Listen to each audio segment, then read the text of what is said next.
Shalom Bapak Ibu, hari ini kita akan berdoa bersama-sama lagi. Kita akan memuji, kita akan menyembah Tuhan Yesus. Karena hari ini kita ada karena anugerah Tuhan Yesus juga. Kita mau angkat pujian mengatakan, besar anugerah-Mu.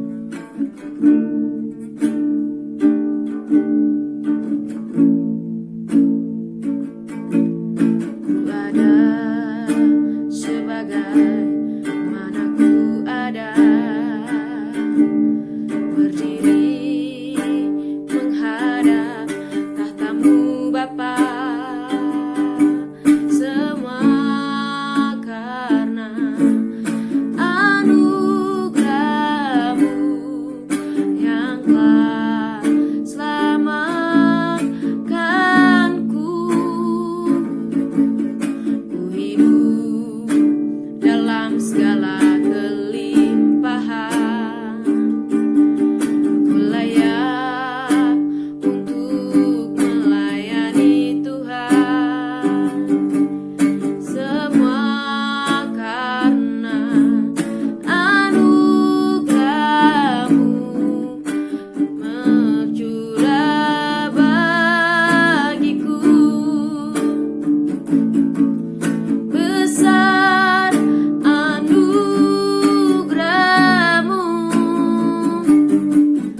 melimpah kasih-Mu, semakin hari semakin bertambah. Besar anugerah-Mu,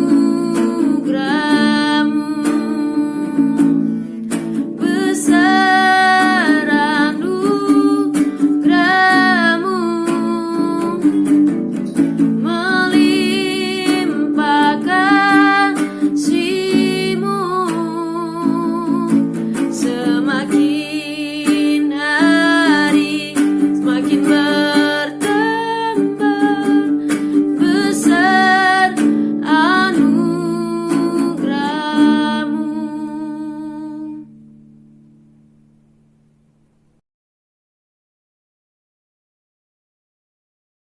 Mari kita berdoa sebelum kita belajar bagian firman Tuhan. Bapa di surga, saat ini kami mau belajar dari bagian firman Tuhan.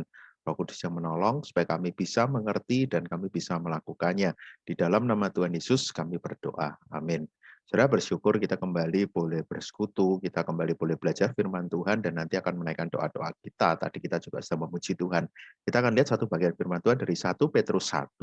Kita belajar tentang pengharapan dan sebagai orang Kristen apa yang menjadi pengharapan kita. 1 Petrus 1 ayat yang pertama, dari Petrus Rasul Yesus Kristus kepada orang-orang pendatang yang tersebar di Pontus, Galatia, Kapadokia, Asia Kecil, dan Bitinia. Saudara, ayat ini dituliskan oleh Petrus Rasul Yesus Kristus dikirimkan kepada orang Kristen yang tersebar di banyak daerah. Saat itu mereka dalam keadaan yang tidak mudah. Ketika mereka menjadi orang Kristen, mereka akan mengalami penolakan, mereka akan mengalami tantangan daripada orang-orang yang di sekitarnya. Tapi di sini justru Petrus mengatakan hal yang berbeda. Ketika kamu ikut Tuhan, hidupmu tidak akan mudah. Apalagi urusannya ketika aku mau mengikut Tuhan dan melakukan kehendak Tuhan. Akan ada tantangan karena iblis akan menggunakan itu orang-orang di sekitar kita, keadaan-keadaan untuk membuat kita meninggalkan Tuhan. Tapi justru disinilah Petrus ingatkan kepada jemaat. Apa yang diingatkan ayat yang kedua, yaitu orang-orang yang dipilih sesuai dengan rencana Allah Bapa kita dan yang dikuduskan oleh Roh supaya taat kepada Yesus Kristus dan menerima percikan darahnya, kiranya kasih karunia dan damai sejahtera makin melimpah atas kamu. Jadi kalau lihat ini satu bagian yang luar biasa, bagaimana dengan jelas dikatakan di sini tentang Allah Tritunggal. Dituliskan satu kebenaran yang menjadi dasar. Ketika kita mau bertanya, apa yang menjadi pengharapanku ketika aku mau hidup mengikut Tuhan? Apa yang menjadi pengharapanku ketika aku harus bertahan di tengah segala pencobaan? Apakah kita kenal siapa Tuhan kita? Petrus mengirimkan surat ini kepada jemaat. Di pasal-pasal ini, pertama berbicara tentang apa yang menjadi dasar, apa yang menjadi harapan mereka, yaitu ada anugerah Tuhan itu. Nanti bagian selanjutnya bagaimana taat. Pasal yang ketiga sampai 5 berbicara tentang penderitaan. Tapi dimulai dengan satu keyakinan, bahwa kita tahu siapa yang kita percayai. Di sini dikatakan kamu adalah orang-orang yang sudah dipilih sesuai dengan rencana Allah Bapa kita. Ada Allah Bapa yang sudah memilih kamu. Dia punya rencana yang terbaik untuk kamu. Dan kamu sudah dikuduskan oleh Roh. Kamu pun sudah mengalami karya Roh Kudus itu yang menguduskan kamu sehingga kamu boleh percaya kepada Tuhan. Supaya taat kepada Yesus Kristus dan menerima percikan darahnya. Supaya sadar bahwa aku sudah ditebus oleh darah Kristus itu, sehingga aku mau belajar untuk taat. Hidup melakukan kehendaknya semakin serupa dengan Kristus. Dan semua itu dilakukan dengan kekuatan kasih karunia dan damai sejahtera makin melimpah atas mereka. Saudara, ini pun yang harus kita pikirkan. Apakah ketika kita mengikut Tuhan, kita sungguh-sungguh tahu siapa Tuhan itu? Tahu siapa Tuhan yang kita percayai? Apakah kita sungguh-sungguh bisa melihat inilah aku yang memang dulu bukan orang yang ada di dalam terang, bukan di dalam kebenaran. Aku dulu juga tidak termasuk hitungan dari anak-anak Allah, tapi aku sekarang sudah mau percaya kepada Tuhan. Aku tahu ini hidupku ada di dalam pilihan Tuhan, ada di dalam pertolongan Roh Kudus, ada di dalam anugerah Kristus yang begitu luar biasa. Lalu Petrus ingatkan kembali, karena itu terpujilah Allah Bapa Tuhan kita Yesus Kristus yang karena rahmat-Nya besar telah melahirkan kita kembali oleh kebangkitan Yesus Kristus dari antara orang mati kepada suatu hidup yang penuh pengharapan. Pengharapan kita kepada Allah. Kita tahu siapa Dia. Tapi di bagian ini juga Dia yang membaharui hati kita, memperbarui hati kita, melahirkan kita kembali. Sama seperti waktu Yesus ngomong ke Nikodemus, kamu dilahirkan kembali. Mati terhadap dosa dan kita mau hidup bagi Tuhan dengan kehidupan yang baru itu. Saudara, ketika kita mau berkata, Tuhan aku mau berjuang untuk ikut Tuhan. Apakah kita sudah mulai dengan tahap ini? Aku mengenal siapa Tuhan itu. Aku mengenal siapa Dia. Dan aku mau Dia memperbaharui hidupku. Aku mau sungguh-sungguh menerima Dia sebagai juru selamatku. Aku mau sungguh-sungguh percaya. Kenapa ketika kita mau sungguh-sungguh terpusat kepada Tuhan dan mau hati kita sungguh-sungguh diperbaharui, kita kan bisa melihat apa yang kita percaya itu. Untuk menerima suatu bagian yang tidak dapat binasa, yang tidak dapat tercemar, yang tidak dapat layu, yang tersimpan di surga bagi kamu. Yaitu kamu yang dipelihara dalam kekuatan Allah karena imanmu, sementara kamu menantikan keselamatan yang telah tersedia untuk dinyatakan pada zaman akhir. Dan ini pun dilanjutkan. Ketika kita percaya kepada Tuhan, pengharapan kita tidak salah. Kita punya Tuhan yang tidak salah. Dia sudah memilih kita, dia sekarang sudah memperbarui hidup kita, bahkan dia pun memberikan jaminan. Apa yang dia berikan ini tidak bisa diambil oleh yang lain, karena tersimpan di surga. Warisan yang kekal yang sudah kita miliki. Warisan yang tidak bisa dicemari oleh apapun. Tidak ada yang bisa mengambil kita dari Kristus. Tidak ada yang bisa mengambil kita dari Tuhan. Bersyukurlah untuk itu. Bahkan di sini dikatakan kamu dipelihara dalam kekuatan Allah.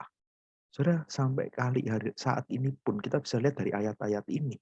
Semua adalah inisiatif Tuhan. Dia yang memilih, dia yang melahirbarukan kita, dia pun yang akan memelihara kita dengan kekuatannya. Saudara, kalau kita kembali pertanyaan yang awal, bagaimana aku tetap punya pengharapan di masa ini? Saya mau katakan itu pun anugerah dan kekuatan dari Tuhan. Bukan karena kita, bukan karena kehebatan kita, tapi kita sungguh-sungguh mau dijaga oleh Tuhan. Kalau di sini tentang dijaga itu aja. Nah, kalau lihat yang dipelihara dalam kekuatan Allah, kata yang dipakai adalah melindungi, guard, protect, seperti menjaga kota. Saat itu ada Pax Romana, jadi orang-orang saat itu di kerajaan itu semua kota sedang seperti aman. Karena apa? Kota-kota saling berjanji untuk saling melindungi dan tidak boleh menyerang kota yang lain. Kalau kita lihat di sini, kita pun dijaga di dalam kekuatan Allah. Tidak ada yang bisa mengambil itu. Saudara, ini satu keyakinan yang saya kira ini nggak main-main, saudara. Semoga kita bisa tetap kuat. Semoga kita bisa tetap berjuang. Tapi mungkin pertanyaannya, Tuhan, tapi bagaimana? Kenapa hidupku harus Berat, kenapa kalau aku tahu ada pengharapan itu Tuhan, kenapa kok hidupku harus melalui banyak kisah? Saya mau katakan hidup mengikut Tuhan tidak dijanjikan enak. Bahkan di bagian firman Tuhan ini juga tidak. Karena justru ketika kita akan mengikut Tuhan tadi, kita akan menemui berbagai-bagai pencobaan. Kata pencobaan di sini bukan sekedar dari sakit, dari serangan orang-orang, tapi lebih ke karena aku mengikut Tuhan, maka akan ada orang-orang yang membuat aku tidak bisa mengikut Tuhan dengan baik, yang bahkan mungkin tanda kutip sampai teraniaya. Saya mau katakan mungkin dalam konteks hidup kita bukan sekedar serangan-serangan, tapi lebih ke apa yang membuat kita jauh dari Tuhan dan membawa kita kembali ke hidup yang lama.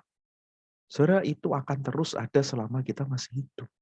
Tapi justru disitulah kita bisa melihat, itu pun cara Tuhan untuk memurnikan iman kita.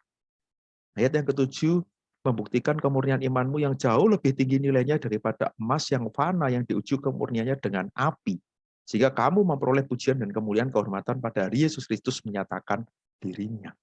Jadi kalau kita lihat tentang iman, kenapa ini juga penting? Ketika berbicara iman termasuk ayat yang 8 dan 9, kamu belum pernah melihat dia namun kamu mengasihinya, kamu percaya. Karena kamu telah mencapai tujuan imanmu yaitu keselamatan jiwamu. Saudara, iman berbicara tentang apa? Hari lepas hari perjuangan, hari lepas hari yang harus dijalani. Perjuangan hari lepas hari yang harus dihadapi sebagai anak-anak Tuhan. Dan kalau kita lihat di bagian ini, perjuangan hari lepas hari bagaimana Tuhan memurnikan kita. Dan yang menarik, kita lakukan itu lalu untuk apa? Bukan untuk pujian dan kemuliaan bagi kita, enggak. Tapi ketika kita lakukan itu, Tuhan pun akan dimuliakan.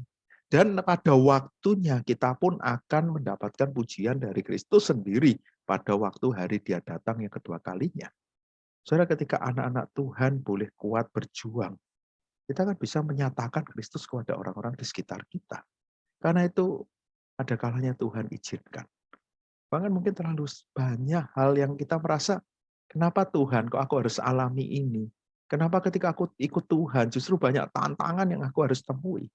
Saudara, bersyukurlah Tuhan memurnikan kita. Membuat kita menjadi jauh lebih baik. Membuat kita jauh menjadi lebih indah. Membuat kita semakin bisa memuliakan Tuhan. Dan saudara, kalau lihat di bagian ini satu janji firman Tuhan yang menarik. Kalau gitu hidupku kan berat kan. Ayat yang ke-6, bergembiralah akan hal itu. Bersukacitalah akan hal itu. Memang berduka cita, mungkin kamu bisa sedih, mungkin kamu bisa nangis, tapi di dalam hatimu yang terdalam, di dalam kedalaman hatimu kamu bisa bersuka cita. Dan kamu bisa memuliakan Tuhan. Saudara, inilah perjuangan kita hari lepas hari. Tapi kita tidak sendirian. Dia yang berinisiatif untuk memilih kita, Dia yang menebus kita, Dia mati di kayu salib buat kita. Sehingga kita sekarang boleh menjadi anak-anak Allah. Bahkan ketika kita menjalani hari lepas hari pun, Dia menjaga kita. Dia akan menjaga kita sampai akhir. Bahkan Dia akan memurnikan kita, membuat kita menjadi lebih baik, sehingga kita boleh memuliakan Tuhan di dalam hidup kita. Dan sampai akhirnya nanti kita pun punya jaminan yang tidak bisa diambil itu, yaitu keselamatan jiwa kita.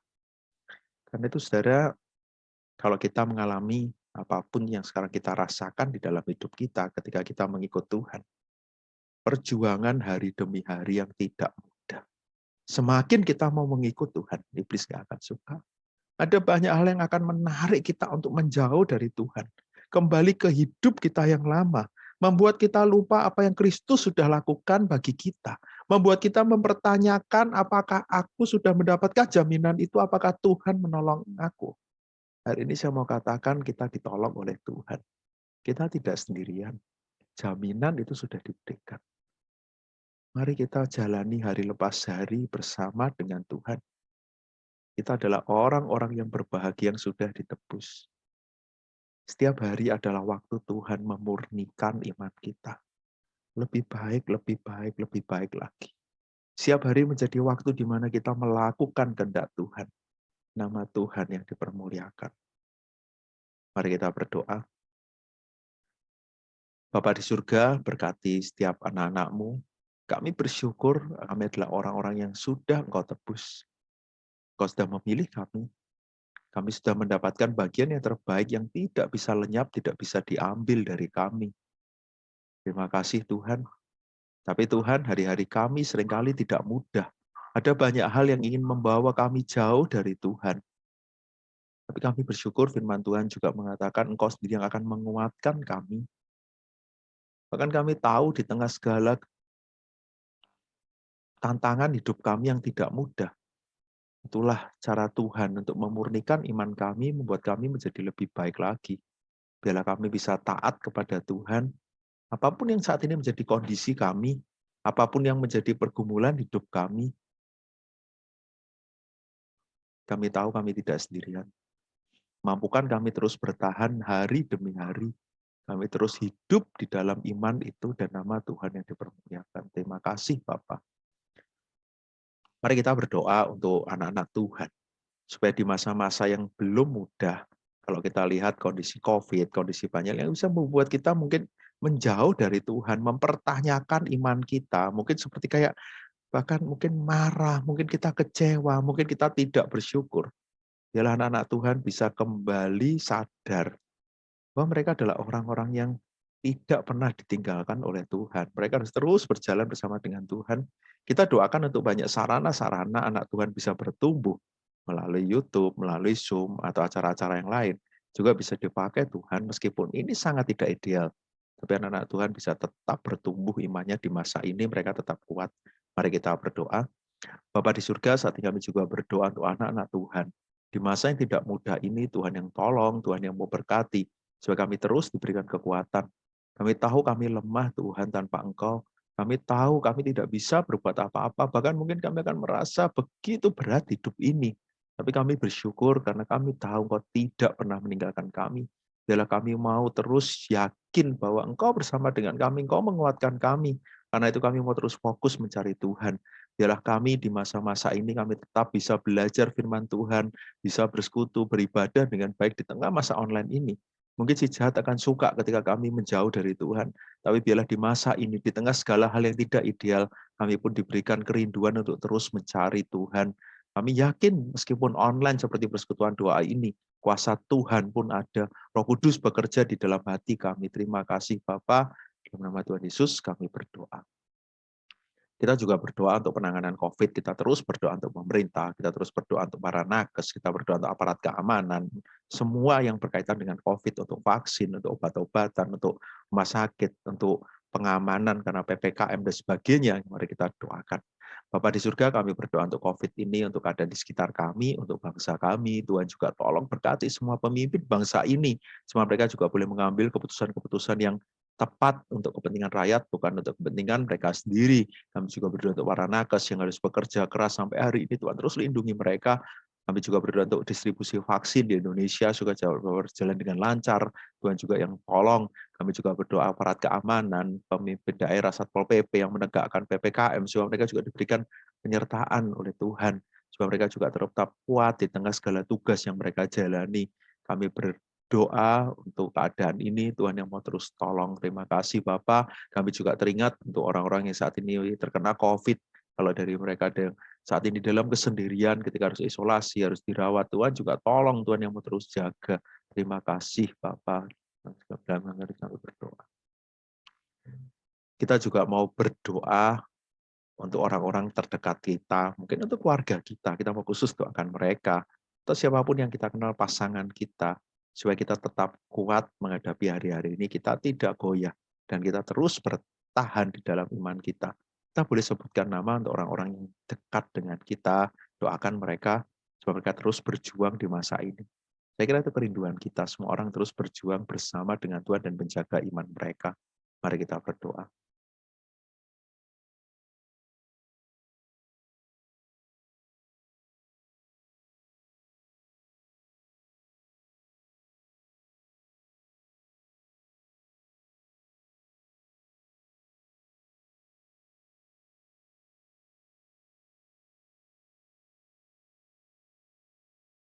Bapa di surga, terima kasih untuk kesempatan kami boleh bersekutu. Kami bersyukur, kami tahu kami tidak sendirian. Engkau akan terus menguatkan kami hari lepas hari di dalam perjuangan iman kami. Kami mau kuat karena kami adalah orang-orang yang sudah Kau pilih, orang-orang yang sudah Kau tebus, bahkan jaminan keselamatan yang tidak bisa hilang itu sudah kami dapatkan. Biarlah hidup kami sungguh-sungguh berkenan kepada Tuhan, memuliakan nama Tuhan. Pakai kami menjadi alat Tuhan. Tolong kami Tuhan dimanapun Tuhan tempatkan kami. Di masa-masa ini kami justru bukan lemah, bukan sama dengan yang lain, tapi kami boleh menjadi berkat, membagikan kasih Kristus, memberikan pengharapan bagi dunia. Karena kami tahu kami pun punya pengharapan. Di dalam nama Tuhan Yesus kami berdoa. Amin.